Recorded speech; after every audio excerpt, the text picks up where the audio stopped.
Hi everyone, welcome back to my channel. So this is me, and we're going to dive in today into the things that you agreed to before you were born and how that actually all comes about and works. So what Spirit showed me once was I was doing a deep meditation, and it's very easy for me to move in and out and to do like all kinds of trancy stuff. And so I've had to teach myself to not do that as much, to have a little bit more control over what's going on. But that's simply my pathway. Other people have to learn to surrender and give up control. I had to learn to take control and not be controlled. But back then it was very easy for me. I would do meditations and all of a sudden I was just in a different realm. I was in somewhere else. And the thing is that how to explain that? Of course, I knew that this reality was still here. I was still, my body was here. I was still connected to that. But that other realm became just as real. And I knew that what was happening there was real. I just knew it in the depths of my being. I knew that this was real. And I can absolutely differentiate between fantasies, imagination, visions, dreams. Like that is all very clear to me what is what. And so I knew that, okay, I'm here, and this is absolutely real. And what I was seeing was where they were showing me the differentiations via steps, and I saw a stairway going up, and I understood that that stairway represented consciousness levels, so rising up in levels of consciousness. I didn't have a body anymore. I was just a ball of light, and my body was laying on the steps. Actually, it got to a point I couldn't carry my body with me anymore to go further up those steps. And so I realized I wasn't attached to my body at all. And I just let it go. I just let that body slip. And it was literally like letting go of a sweater. You know, you get home and you pull off your sweater and just throw it on the ground or in the laundry basket. That's exactly what happened. The body stayed at that level of consciousness that it couldn't move past, simply because it is a body.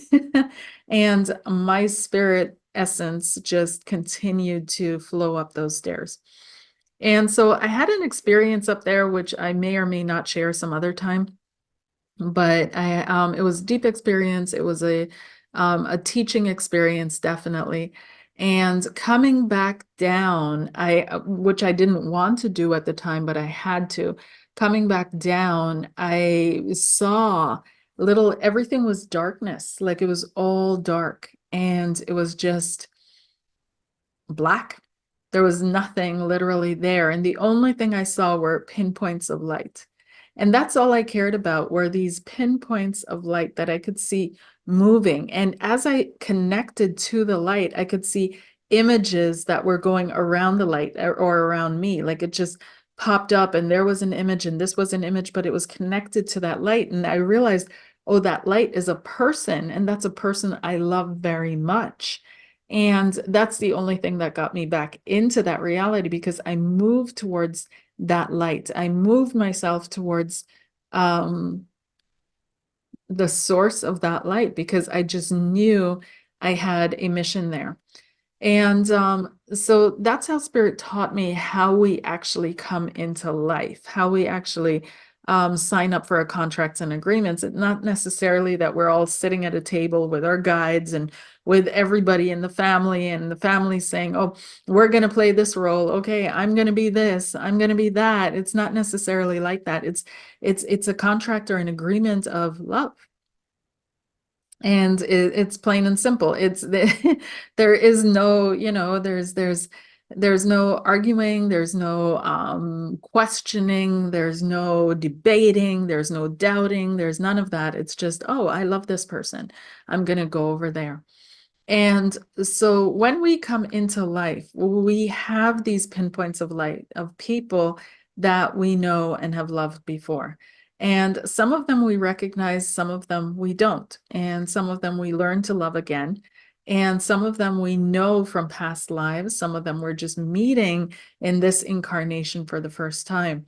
Some of them are reincarnations of people that we have on the other side, because when we go to the other side, there are other beings and people that are there to welcome you that you on this side have completely forgotten that they exist. It's so far removed from your consciousness that you feel like you don't even know. But when I went over there and then came back, one aspect of the experience was that there were all these people. It was so many people that were welcoming me home, that were welcoming me back, that were, wow, she's back. And it was so heartwarming because it didn't feel artificial. It didn't feel pressury. You know, sometimes when you go to these big family gatherings and all you feel is the pressure, it didn't feel like that at all. It was very homecoming. It was just, oh, I can finally relax and be myself here. I can just, be my true core essence. And so some of these people that we know from there, we meet in this life here. But the connection is love. And there is this everything that plays out is definitely a free will.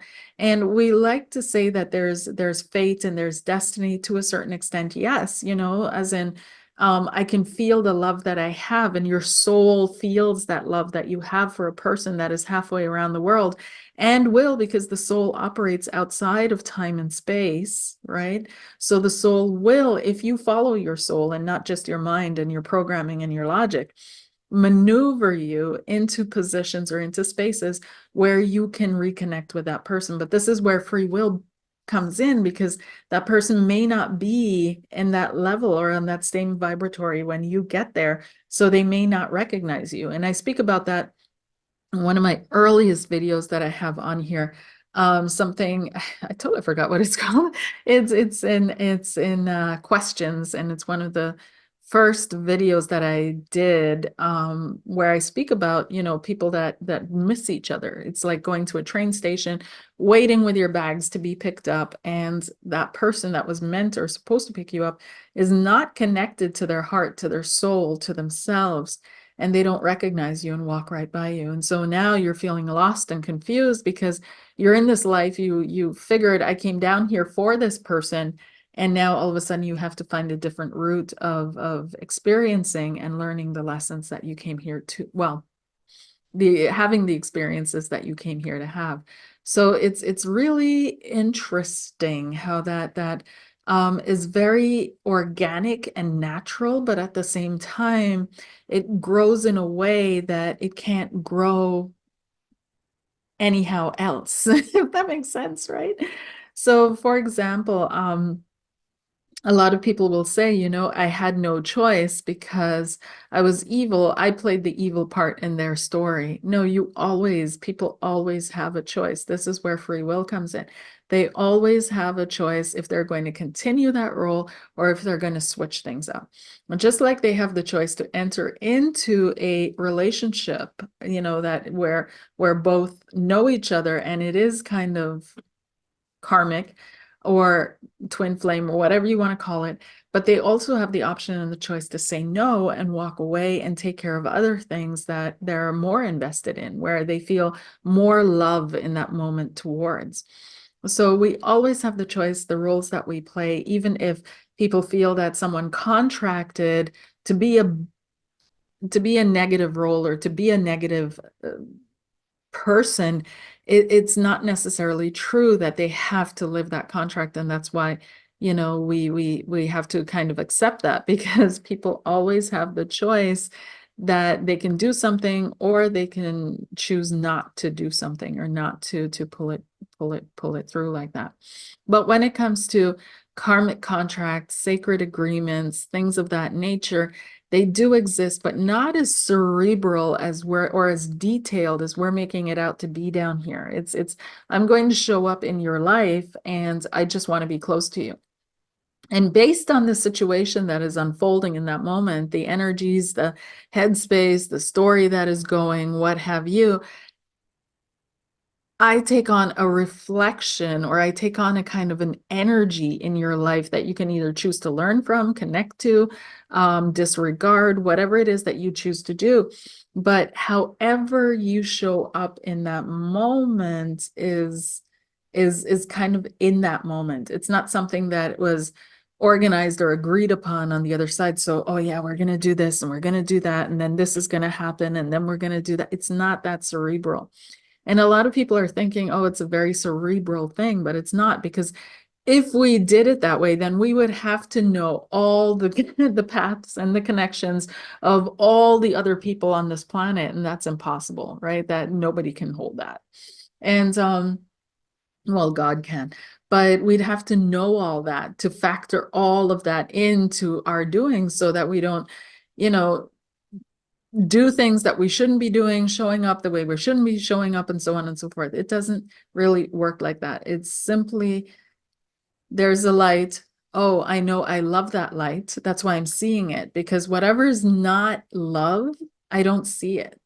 I didn't see it. That's why everything was so dark. All I saw were the lights. And that's all I moved towards were the lights. And I knew that, oh, I love that light. Oh, look at that sparkly light. And I moved towards it. And when I say move, it feels like I'm walking towards it or something, but it was literally, because there's no time, space, or any kind of separation on the other side. It was literally, I was literally there because I simply thought about it, and my vibration started to align, or I started to align to that light, and that's how I ended up at that light. So it really is that simple. And then whatever happens, happens in that connection of these two lights, right? So it's not really that we contracted to do specific things, as in have specific conversations, it's not that detailed. It really isn't. And our experiences are really based on our decisions that we make in the here and now. And even when it's connected to a past life situation, what we decide here and now is what's most important. And we always have free will. We always have the choice to say, no, I won't be the bad person. I'm not going to do these bad things to these people. I am not going to do that. No matter how deep the impulse is in me, I know that this is wrong and I can better myself. I'm not contracted to fate or to destiny. I'm not contracted to that. Who and what we are contracted to, that is something else. That is interesting, right? Because different people are contracted to different things. And we also have the choice there to dissolve those contracts if they are negative, or not to live them out in a certain way. We can always change our minds about who we're contracted to, in the sense of living this life. Who are we living this life for, right? In this form right here, because it's not for ourselves, because we don't exist on those other levels, right? The ego does not exist on the other level. So that's what's keeping us in our life here, is this egoic viewpoint of, this is my life, I'm going to do with it what I want. But the truth is that your life is not yours. And that's why a lot of people can't do with their lives what they want, because their lives are not really theirs to live. It's their soul's life, right? And the ego is just an expression of the soul, and it keeps forgetting that. It keeps thinking, oh, it's the only thing and the real deal. But that's exactly the story that was being told of the fall from grace, Sophia, Yaldabaoth, and so on and so forth, is that Yaldabaoth, the demiurge, didn't realize in the beginning that there was an actual God that was higher than him. And that's exactly what the ego does, is it thinks, so I'm the only one who's here, but it is not. It is absolutely not. And so this soul is living this life, and the soul has connections to other realms of power, let's call it. And where does the soul derive its power from? Now, this is very powerful stuff, because if you know where somebody else's soul is deriving their power from, this is why it's super important. We learn in shamanism, never reveal your source of power, right? Never reveal your source of power, where you derive your power from. As a matter of fact, your power should be absolutely invisible, you know? People shouldn't really see it on you. They should actually underestimate you. You should stay a little bit behind the scenes, that kind of thing.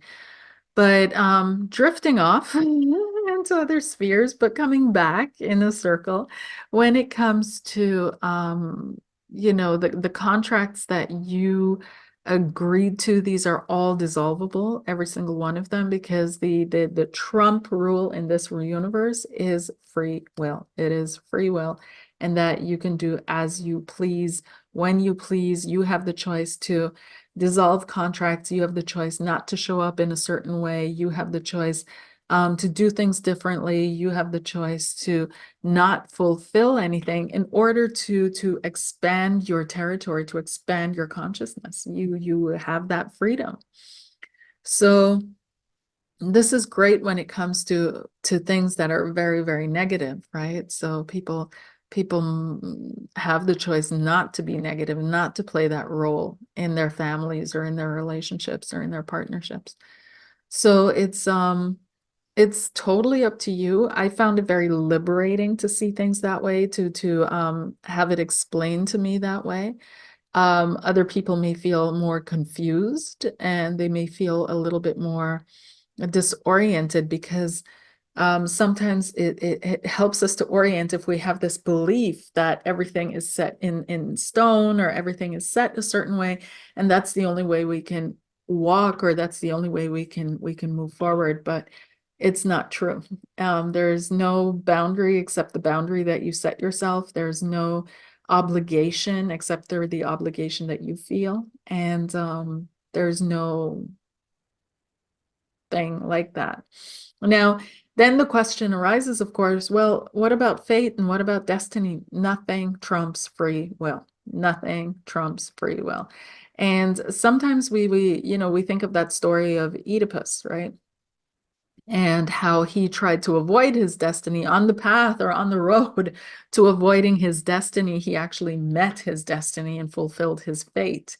And but again, that's a story, and we kind of take these myths and these legends and these lore as, oh, that proves it. That's a fact, but it's actually not a fact. It's one experience, possibly many, describes many experiences possibly, but it's not all experiences, because there are other experiences where people change their lives, change their destiny, change their fate, decided something different, decided to stop something, decided not to engage with something, decided to change something, decided to not go down that road, and that worked just as well. So I'd say it's more about the stories that we tell ourselves, right? And that determine how we end up acting in the pathway we end up going, more than something is predetermined and we have no say in the matter. I found that to be not quite true. So when it comes to the contracts that you've made, you're going to hear, of course, a lot of things that are going to tell you, oh, you signed up for this, you signed up for your parents, you signed up for the job that you did, the talents that you have, you signed up for all these things that are slowly going to take agency from you, where eventually you get to the point where you're thinking, okay, there's nothing I can do to better my life. This is as good as it gets, and this is where we end up. On the other hand, it might give you comfort, especially when you're going through tough things and hard things, not to blame yourself, not to shoulder too much of a burden, where you can kind of hide in that and say, okay, well, it was predetermined, not my fault, couldn't do anything about it. It's right there in my chart, or this person told me this was going to happen, and so on and so forth. But it's, yeah, using that for a while, why not? Why not? If it makes you feel better and gets you in a certain vibration, that you're able to then step from there into self-responsibility, where you say, okay, no, this is all a result of my choices. This is all a result of how I chose to perceive things, how I chose to see things, and the choices that I made 5 years ago to yesterday to 20 years ago, you name it, right? So it's really important to realize that and to not fall for the whole thing that, we made these agreements eons ago and we're bound to it by blood or something. Like, no, no. And God is the way I've experienced this energy that I call God is a free being. This is not a God that ties you to anything. And I do have a memory as well, and this was in my mediumship development circles, and we were doing meditations, and I had this feeling, all of a sudden, this vision. I was in a cave, and I was one of the elderly grandmothers, and this was in a time before time, absolutely time before time. And then even that cave melt away, and it was so old, it was outside of time, that cave, and it melted away in the vision. And all of a sudden, I was just spirit, and I was falling. I was falling, falling, falling. And it gave me the memory of I heard a voice saying, "Will you do this for me?" And me saying yes. And I said it with such conviction, such of my little soul, And so people have those memories as well, and they have these visions that remind them of some kind of an agreement or a contract or a question being asked and them saying, yes, that is true. But once again, right, I at the time I didn't know what I signed up for, number one. I just said yes out of love once again. And two, you can always change it. You can always say, okay, I'm done. Or you can pull it off all the way to the end, but either way, it's not a bad thing. You're not going to be judged at the end of this for what you did. The only judge that you're going to encounter on the other side is yourself, right? So it's really interesting, the stories that we weave, and to then realize that these are all stories that we look at. We look through these stories at life and what's going on, and it shapes our perception and our view. Like if I was walking around like this every day, all day, I would eventually learn to look past my fingers, but they would be there, but it would shape my view of what I'm actually able to see. And that's what stories do. Sometimes they do explain things, but sometimes they also obfuscate things. And one of the stories that has become dogma in our time is this story that, well, we signed up for everything. Like I said, our parents, our talents, or this and that. Yeah, we signed up for it in the sense that we recognize those pinpoints of light and we move towards that pinpoint of light because it's something that we loved from past lives or other lives. But what then happens and the dynamic of what happens, that is all here. And that is all free will decision in the moment. And of course, after. So it's sad to say, I know, I was disappointed too. I wanted to believe in fate. I wanted to believe in destiny. I wanted to believe that I didn't have the power to do what I have to do and what I needed to do, and that was somehow going to be given to me by the universe. And somehow, other people would give me permission or a situation, or the universe would show me a sign or something like that. But to realize that we live here in complete freedom, actually, and the limitations, and I'm speaking relatively. So of course, there are societies and cultures and so on and so forth where we're not in complete freedom, absolutely, as humans. But I mean, from a spiritual perspective, we have freedom to create the stories that we then inhabit and experience, and through that, learn about ourselves, maybe, possibly, no idea. But these are all, again, stories. So you have the freedom, and I hope that this message reaches those of you that feel like, finally I can let that go, right? These old stories that I've been holding on to about my connection to my parents, my children, my spouse, my partner, that I can release all that, and that I can really step into the freedom of being my absolute true self, knowing that I'm not doing anything wrong by doing that, knowing I'm not breaking any karmic contracts or agreements or anything like that, because they weren't real in the first place. The only thing that is real, and the only thing that is real on the other side are love and energy and the expression of energy via love, right? The only thing that is absolutely real on the other side is love and energy. Yeah. And so it's totally up to you, of course, if you choose to believe this, or if you choose to, believe that, yes, there are contracts between people that have to be fulfilled, but it's even their story of karma, and how we explain and how we understand karma. It's coming from a very punishing viewpoint. And if we don't have that deep belief in us of this is wrong and it needs to be punished, and this desire to punish, and this desire to straighten, to correct, to inflict pain as well, this desire to all these things that are lurking in our shadow or human shadow, right? Um, we can realize that karma doesn't really have anything to do with punishment, that, you can have good karma, bad karma, and experience what you experience, but it's not really about the universe punishing you for something that you did wrong. It's more about the energies within you that are no longer desiring to experience a certain frequency field, and that are now saying, okay, we're going to balance this energy out, like get it to, instead of going like this, we're going to get it to flatten, so that we can start vibing a different energy frequency. We can start sending out a different frequency. So that's what we call that balancing moment, right? What we're actually doing is bringing things to a pause when it comes to sending out energy, experiencing energy, creating energy, and then we can restart again. So karma, in that sense, it's not a punishment. It's not like the universe coming in to wag their finger because you've been so bad.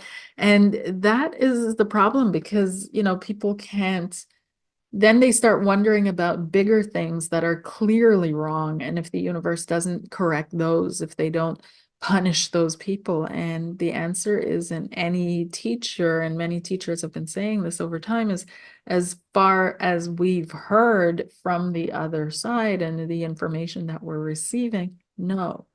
There's no point in punishing. There's no point in inflicting pain to remove pain. Like, it just doesn't make sense on the other side.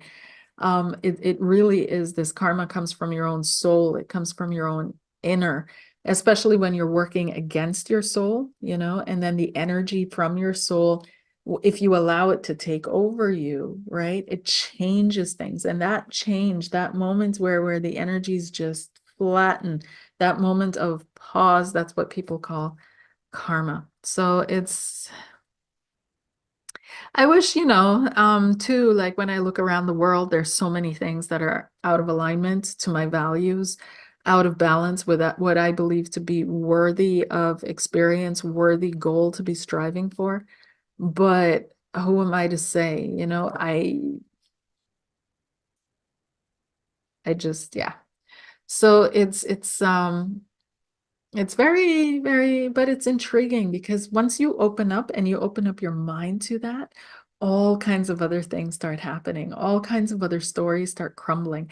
And the more the stories in your mind start crumbling, right? And they start pulverizing away, then all of a sudden these walls start falling as well.